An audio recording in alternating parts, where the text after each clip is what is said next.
Hey everyone, super excited for this episode. We've got Omer Glass, co-founder and CEO of Growthspace. Omer is one of my beloved entrepreneurs. I really feel like he's probably one of the leading five entrepreneurs in this level of startups in, all over the world. That's my personal opinion. I might be a bit biased, but trust me, he is one of a kind. Omer, thanks for being on the show.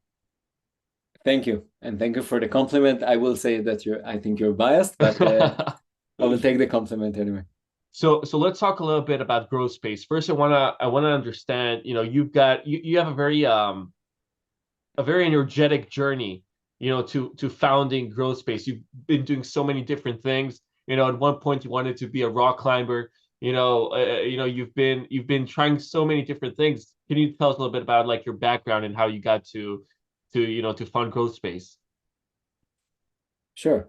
So I think again, I was asked by an interviewer about what do I think about careers, like how what's my approach, and I think that I always tried to focus on things that will help me grow as a person. And I always try to do things that excite me. And the result of that is that it changed a lot during the years. So I chose to decide to study psychology because I wanted to be a therapist, and then I started studying psychology, and I understood that I don't want to be like a therapist, but I want to focus on like behavioral economics. So I did my master's in behavioral economics, and then I decided that okay, I want to be an entrepreneur. And so I started my first startup, and it was called the Careerology, which was basically an online school for career development, not far from what we're doing today, just a B2C versus a B2B. Um, and then it didn't work, so it basically failed. And then I was exposed to the world of management consulting, so I decided that I want to be a consultant. And then I started working for one of the top firms doing that. Worked a lot in like various countries like the US, Singapore, the UK, even Turkey for a while. And then I decided that I want to go back to entrepreneurship again. So I basically stopped what I did. I left the consulting job after 5 years and started working on the entrepreneur journey. So probably I started 30 different like ideas or like small startups until again Growthspace came along. Love it. So okay, so when you started to think about growth space, what was like the first initial problem that you wanted to solve? Like, Yeah. So actually started with my co-founder Dan, who gave me a call in 2018. And back then he was a COO of a fast-growing startup, and they had the volunteer attrition problem. So people just started leaving them. And he tried to understand why, like what's the root cause of this problem. And it appeared that people were leaving because they didn't feel that the company invests enough in their development. So he said, good. So there's a problem. We have money. Let's spend money on the problem and try to solve it. So he brought a lot of learning and development solutions he could find out there. But he also tried to understand if like all of it in his investment creates any impact on the mhm. business, like on volunteer attrition and also on like number of escalations people are doing, something like that. So then he measured the results after spending a lot of money on various learning development solutions. And after 6 months, there was basically no impact on any Hmm. metric. So he called me and he asked me, Omer, how do you create effective employee development? He knew I had some experience in this space. And I told him, I don't think anyone really knows because they do not use data usually Hmm. in order to understand if something works or something doesn't work. And the thing, kind of like marketing, that's your profession. How do you know if you're good in PR? You're doing something and then you measure it. If it's good, you're scaling. If it's not good, you're killing it, right? So learning development traditionally, specifically like development, like talent development, organizational development, do not follow the same principle of A/B testing, measurement, etc. And then they do not really have like the right compass to understand if I'm doing something right or not. So I said, okay, it's an interesting mountain to climb. It's an interesting challenge. So we started Growthspace. And that's kind of like the backstory. But if I need to summarize it to the core problem we're solving, is that, again, employees have challenges. This is a given. I have a challenge. I have challenges. You have challenges, because all of us are usually growing. So we want to grow our company, be better, maybe get promoted, etc. And sometimes, like, people are struggling with things. No matter who, you struggle with something. You struggle with something. I struggle with something. So people in companies have problems. Now organizations are trying to solve for these problems, but sometimes it's not that efficient and accurate and personalized. And this is basically what we solve at scale. We help companies to upskill their people so they're ready for their current role, for their future role, etc. Okay, so there's several questions from here. So when Dan was checking out the solutions that were already there, right? At the time where you said basically, you have the money, spend on those solutions, see how it works. Did they not work because nobody was tracking the results, or were the actual programs not good enough? I'll kind of make my question a bit more clear here and help clarify.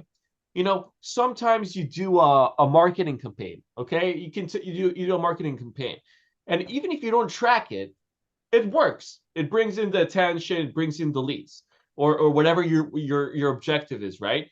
I'm really interested to understand if those solutions, because they were not tracked, then they were not optimized accordingly, and then they just didn't work at all in terms of, so that's basically why, Yeah. right? Yeah. So I think, it's a chicken and an egg problem, Right. because if you're not measuring it, the problem with not measuring, it may work and it may not work. But if you're not measuring it, the problem is that you don't have this try, fail, repeat mechanism, right? It's kind of like, and then you're just doing something and you don't know if it works, and then you're doing it again and again and again and again, and you're not having the evolution. Like, what the nice thing about evolution is, what happened in our evolution as creatures is that you try something, you're bringing it out, right, to nature, and then nature says something, and then if it's good, you survive, and you will basically, like, your genes will pass by, and if not, it will not, basically, right? So it's the same thing here, or in marketing campaigns. If you're doing the right proper, like, evolution of seeing if it works, and if it works, you grow it, and if it doesn't work, you stop it, and you're not getting better. So the core problem was, measurement is one, but it's the efficiency and how relevant are the things that organizations offer their people to the actual needs of the people. So that was basically the core problem, and basically both are right. There was no measurement, but also the things they spent money on weren't really efficient, weren't accurate, weren't good enough, basically. So we started rethinking of the problem with a fresh set of eyes, and also it helped that we started just before COVID hit. So just when we started, all of the development board basically went online. That gives you a lot of degrees of freedom, because again, we focus on, like, the human to human development. So where humans help other humans grow. So it's not like when you learn from the computer in your own pace. So when you focus on human to human development, a lot of the humans helping you to develop your people are external to your organization.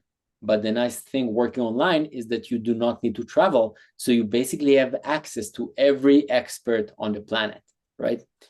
So this really helped us to make the accuracy piece and efficiency piece much stronger. So how does the tracking work? How does the process work? Let's say, a client onboards, let's say, Microsoft is a client. Let's use them for example, okay? Let's say Microsoft onboards, someone who they want to increase his management skills, his leadership skills, right? So how would that work? How does the onboarding look like? How does the testing look like? How does the optimization look like? And how does the reporting look like to make sure that, the objective has been done? Sure. So usually organizations are trying to solve big problems, and it's not ad hoc, but they're trying to solve a problem for a population. Mhm. So every organization will segment their people based on what they're trying to achieve, because there are specific patterns. For example, new managers, people who are individual contributors become new managers. Usually it's one of the best population in organization to invest in, because they lack a lot of management and leadership capabilities. So they were great individual contributors, not necessarily they know how to manage team meetings, providing feedback, delegating, etc., right? So let's take this population of new managers or new managers in transition. So organizations have multiple of those populations. So you have people who are new managers, you have mid managers, you have senior managers, you have talents, you have ERG, employee resource groups, etc., etc. So you have different groups. So usually organizations will onboard to our platform, basically groups, and then decide how do they want to develop them. How can they develop them? They can use their internal experts, like internal mentors for that. They can use Growthspace experts, basically, who each one is expert in something very specific. We have over 2,000 experts in over 50 countries. So, and you can do it one-on-one, and you can do it in a group setting, okay? But let's say you found your population, and then you defined the program, what you're trying to do, and then you need to ask yourself what I'm trying to achieve. Organizations are usually trying to achieve three things, which are performance, promotability, and attrition, going back to Dan's example from the beginning. So performance is basically you're trying to make people better. You're trying to make managers better. Promotability, you want to help them to prepare them for the next stage. So it's basically you're tracking the odds of them to being promoted. And attrition, you're trying to lower attrition. I would claim that attrition is a byproduct of development and not what you're trying to achieve, because if you develop people, they will stay usually because, again, people want to grow. This is part of us as human beings. So the organization will define that. And then they will basically, the ideal situation would be that we will do basically an A/B test with them. So let's say new managers program. What you're trying to improve is their productivity as managers. You have metrics. We'll try to connect to the metrics that the company is already measuring through their HR analytics, HR AIS, or any performance management. So okay, sorry for cutting you off, but I think this is important. So you guys are actually bringing on their KPIs inside your platform instead of you guys saying, "Hey guys." Yeah. Okay. Our platform is capable of measuring the KPIs, but we found that usually people are trying to move their KPIs and not my KPIs. Right. And by the way, this is a whole concept that we're doing on our platform, because we interact with their employees, right? Right. Now, companies do not want their employees to interact with the Growthspace brand that have their logo behind me. I like my employees to interact with Growthspace, but your company, Omer Horowitz Media, you don't care about Growthspace. You care about your logo, your colors, your language, your culture. So the nice thing about our platform is that the look and feel is as if you built the platform, right? They will not see the Growthspace logo there. They will see your logo there, the employees. So the same principle for measurement. So you will define what you're trying to move, a very specific metric that usually you're already tracking. And when you're trying to prove the impact, you will basically do an A/B test. So you will split the cohort into two. Half will get Growthspace, half will not get Growthspace. And then you will basically measure the before and after for this specific metric, where the only confounding variable is Growthspace. If we statistically showed you scientifically that we were moving your metric, then you will scale it. If not, we will change and then try it again until we hit the right formula for your company. So that's in the top level. At the individual level, before and after each program, like usually if it's like one-on-one program, for example, it's a sprint. So 5 sessions with an expert on a very, very specific outcome and a specific skill. So we will ask the direct manager usually before what you're trying to achieve. We will ask the individual what they're trying to achieve. They will go through the sprint or the program, whatever you define. And then afterwards, we will ask both of them, have you witnessed any change in the outcome that you outlined in the beginning of the sprint? Because that's how we track the impact. Love it. So, you mentioned sprint. We talked about it before this call, and and now I have another kind of thought that's running in my head, and that thought is structured around the idea of focus, right? And I'll explain what I mean by that. Through working with entrepreneurs and learning a lot from entrepreneurs that I admire and that I work with, let's say Ryan Breslow, billionaire Ryan Breslow, who's also a client of ours, and also reading a lot about Pavel Durov, who is the CEO of Telegram. He's a very interesting fella. I don't know if you read about him, and they talk a lot about the concept of sprints and how the model of sprinting about a specific thing is about the focus. So I'll give you an example. Let's say I want to improve my management skills, and I want to sprint. I want to improve that specific skill. And if I don't do it in a sprint setting, right, then I'm not that focused because one day I'll feel, oh, maybe I need to get better at writing emails to my employees, right? And then the next day, maybe the problem is not with my email, it's with my communication over Zoom, right? And then I kind of get dragged into doing a little bit of every single thing instead of like focusing about the main thing that will produce the most results, right? Like it's similar to like the 80-20 principle. So I feel like when you're sprinting, you know what you're going after. You have a specific focus, you have a specific outcome that you're looking for. You're going all in. If it doesn't work, you come back and understand why it didn't work, right? You optimize it and you sprint again.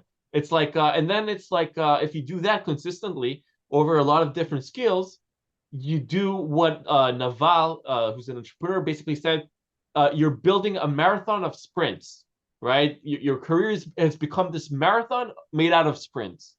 Yeah. 100%. That's the principle. If you're trying to upskill people, if you're trying to make them better at something, you need to do it in a sprint, because if I'm trying to improve your leadership skills, your communication skills, your sales skills, your negotiation skills, and then I will tell you, yeah, work in it for a year. You cannot really measure it because like in a year, a lot happens. And like, how do you know that like what made the impact? The whole point of sprints is to understand, okay, I have an outcome, very, very focused. I'm working with a specialist, someone that this is all they do. Because like if you're trying to improve your, let's say, negotiation skills, so you want to work with someone who understands negotiation, not a generalist who can work on a lot of things, right? Me and you, we cannot coach people on negotiation because we're not negotiation experts. So that's the course principle, that you need to focus, you need to define the outcome, and then you need to do everything in a sprint. That's why usually our sprints are 3 to 5 sessions, depending on like the format. But the idea is to make it very, very short, fast, focused, and then to measure it if it worked. If it worked, great, we'll do another sprint and another skill or the same skill. If it didn't work, great, we understand it doesn't work, and then we will basically do it again. But the core concept, I think in general, is that I always tell to our customers, build programs that can fail. Because if you build programs that cannot fail, then you will not know really if it worked or not. When we're talking about skills, right? How do you know what specific skill you need to get better at, or your employees need to? So, finding and understanding that skill can become of like the chicken and the egg, right? Yeah, I think it's simpler than it appears. I think sometimes the translation to learning development solution is the tricky thing. So, for example, you manage people, right? Right. You have employees. I try to. I try to. Try to. If you can think, again, do not name them because we're recorded, but think of one of them randomly. Just have a name. Can you think about something specific that keeps you up at night about them, that you would like them to improve in a specific like skill or art, it doesn't matter. Like something specific you would like them to improve. I mean, yes. Can you say to me, just Yeah, tell me one but thing that you want one of your employees to improve it. right. So this is it. So one of my employees, I think they need to improve their productivity, right? Their ability to maneuver between one task to the other, and then get back to that other task, finish it, and instead of like working in chunks, right? I want them to be more agile in the workforce, let's say. But I don't know, because that's a big thing. No. Actually, Okay, it's a very simple thing. And then okay, let me say it in my own words. right. So if now, let's say you onboard them to Growthspace platform, and after like what would be a good outcome for them? Uh, Like what will you see differently? Let's say we did something and now solve. What change will you see in their behavior? So if before, let's say I would track them, I don't track them that way, but let's just for this example, or maybe I actually do track them in that sort of way, the way we work. So let's say if it took them through, if in a 3 hour span, 3 hour workday span, they were able to do 15 tasks, I would like it to reach, 30 tasks or, Very 20 well. something, So right? you defined it you define the skill very clearly, Right. right? The skill is basically being more agile in the way they manage their tasks, Right. right? It's a specific skill, and you define an outcome. You want them to see they're moving from 15 tasks within the span of 3 hours to 30, to double their output, basically the number of tasks. Very, very easy to measure and to define. So I will claim that every manager on earth can define something like that.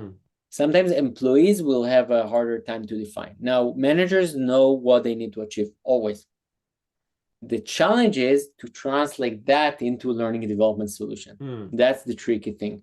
Now, the way we've built our platform is basically we have tens of thousands of people and tens of thousands of managers basically sharing the same thing that you did right now.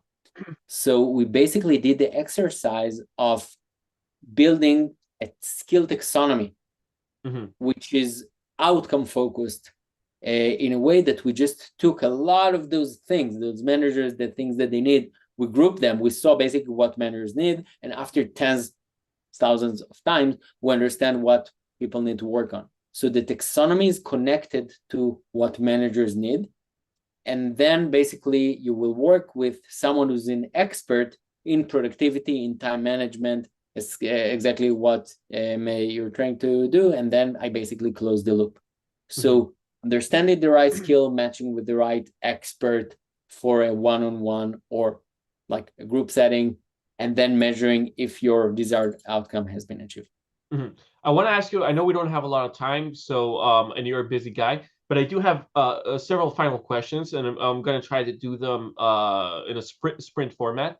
So basically, I love you personally as a person, and I also love you as an entrepreneur. That's why from time to time I ask you certain questions. Omer, like, what do you think about this? Like, how would you structure this? And I think this is a chance for like my viewership and my listeners all over, all over the all over the here. I removed my video here. All over my channels is basically to get some insight from that as well. So, what I think you do really well is the ability to both be on a high level entrepreneur, right? Where's the company going? How everyone is everyone doing their job? What needs to be optimized on the high level? Working with big clients, etc. But you're also doing a very, very good job in being in the details. Okay, like putting your shirt and just like, hey, how can this be optimized? How can this be optimized? And I think I know, I don't think 90 something percent of managers or entrepreneurs, especially people, that lead a company the size that Growthspace is, they don't have that ability. They just don't. They're not able to play on both fields. Why do you think you're able to play on both fields that well? What is it about you? What skills would you attribute that to? So first of all, I think that the best skill that helps you to do that is just if you develop a growth mindset, and if you're trying, really trying, and it's hard, people are having a hard time. Like a lot of time you give feedback to people and they're not receptive to the feedback, right? Mm-hmm. Your way to basically be better at what you do is to look for the feedback.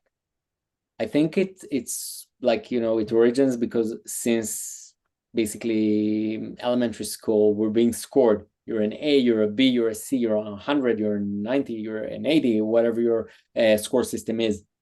And the problem is we really like to be an A or A plus, and we don't like to be a C, right?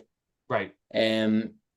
The opposite is true for the world of basically work or professional life, where every feedback you get is a chance for you to be better.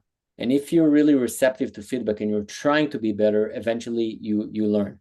Mm-hmm. So I think, again, and one of our key values is grow. It's just above my shoulder, which is basically that: be receptive to feedback, look for the feedback, and basically know where you want to grow and grow there. So I think that's number one, and that's the basic thing that everyone can implement.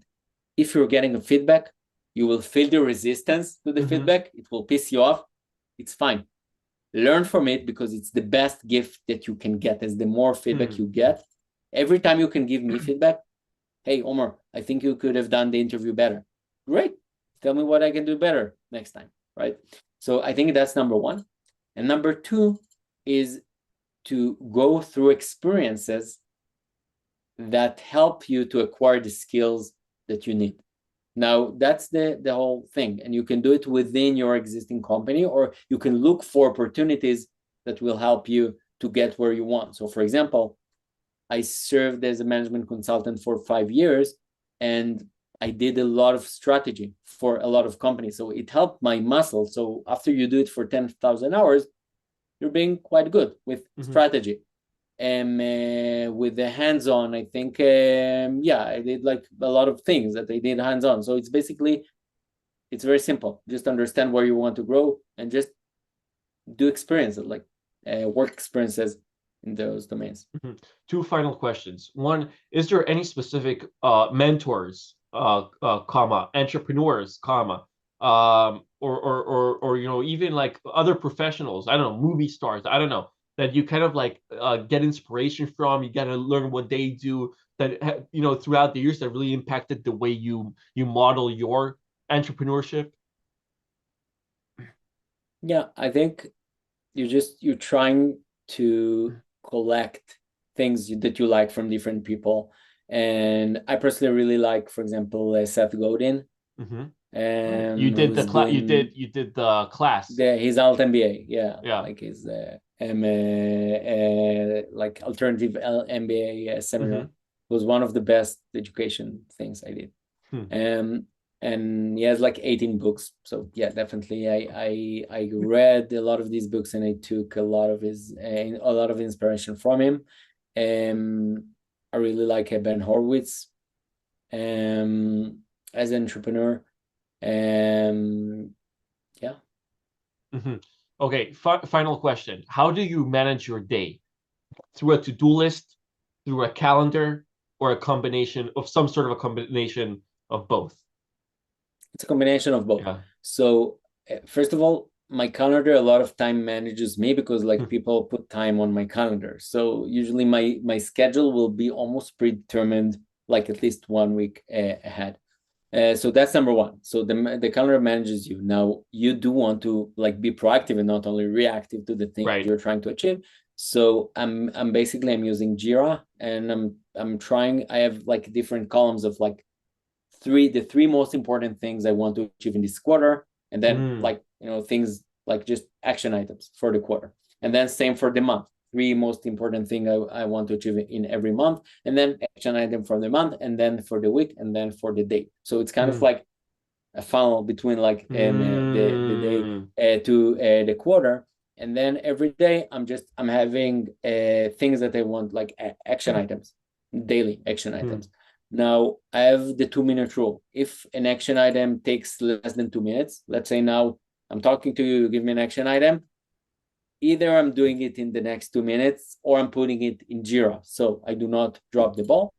And then when I have these action items, I basically put them in my calendar. So if like today I wanted to work on our OKRs, right? So I set myself an hour to work on the OKRs, because if not, someone will take that time. And that's how you make sure that, again, you can work on things and not to be distracted. By the way, I'm very bad with the agile. I cannot work on a lot of things at the same time. I like to work on one thing at a time, but again, I guess I'll still hire you. anything. I'll still hire you as an employee. I can definitely do a sprint to be more agile, but I like to focus. So now I have 30 minutes to focus on one thing, and then I will move to the next thing and not just bounce between them. Love it. Omer, thank you so much, man, for providing a tremendous amount of value. Keep up the great work. And you guys got to check growthspace.com. Follow Growthspace on LinkedIn. Follow Omer on LinkedIn, Omer Glass. And yeah, thank you so much, man. Thank you.